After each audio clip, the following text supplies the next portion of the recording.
Hello दोस्तों, स्वागत है आपका मेरे चैनल एसटीएस वर्ल्ड अफेयर्स में। जैसा कि हम खबरों में देख रहे हैं, चीन और भारत दोनों ही देश अपनी अपनी सेनाएं पीछे हटा रहे हैं।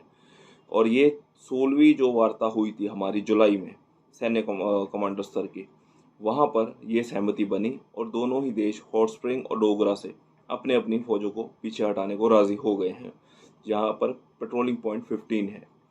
देखने वाली बात तो ये है कि चीन अचानक से अब इस चीज़ के लिए राज़ी क्यों हो रहा है। वैसे तो कई दौर की मीटिंग हो चुकी है, सुनता वो है नहीं। लेकिन बात यह है कि एक हफ्ते बाद एससीओ की मीटिंग होने वाली है, जिसमें हो सकता है हमारे प्रधानमंत्री श्री मोदी जी और चीन के राष्ट्रपति दोनों के दोनों की मुलाकात हो जाए। हकीकत तो ये है कि चीन को यह डर है कहीं इस मुद्दे की वजह से ये मीटिंग ही ना हो पाए और अंतर्राष्ट्रीय मामलों में किरकिरी हो सकती है। तो इस चीज़ को टालने के लिए मुझे लगता है वो ये कदम उठाने को तैयार हो गया है। वैसे हम चीन पर रद्दी भर भी भरोसा नहीं कर रहे हैं। हमारे सेना प्रमुख भी शायद आज जाने वाले हैं वहाँ पर। और अरुणाचल प्रदेश में भी भारत अपनी नई तोपों को तैनात कर रहा है। अपनी स्थिति भारत हर तरह से मजबूत कर रहा है, परंतु साथ ही अपना स्टैंड पर क्लियर है। हमारे विदेश मंत्री जी ने कई बार, श्री जयशंकर जी ने कई बार बातों ही बातों में साफ इशारा दिया है कि जब तक सीमा पे हालात संभल नहीं जाते, पहले की तरह बहाल नहीं हो जाते, जो राजनीतिक रिश्ते या देशों के आपसी रिश्ते चीन और भारत के, वो भी सामान्य नहीं हो सकते। अगर आप चाहते हो कि सीमा पर भी हालात बिगाड़ के रखो और बातचीत भी करते रहो, तो वो नहीं होने वाला। आपको पहले वहाँ ठीक करना पड़ेगा सब कुछ, फिर हम व्यापार और बाकी चीज़ों के बारे में और अच्छे से सोचेंगे।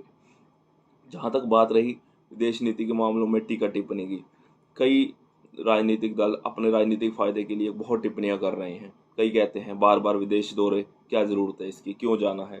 लेकिन ये वही विदेश दौरे हैं जिन्होंने भारत को आज अपनी पहचान दिला दी है। भारत अपने आंतरिक रूप में भी मजबूत हो रहा है और प्लस दौरों में जाकर कई देशों से रिश्ते भी मजबूत बना रहा है और उसका असर हमें नज़र भी आ रहा है। लेकिन कुछ छोटे छोटे राजनीतिक फायदों के लिए देश के ऊपर सवाल उठा देना ही, ये मानसिकता ही बहुत ही तुच्छ और बहुत ही छोटी मानसिकता है।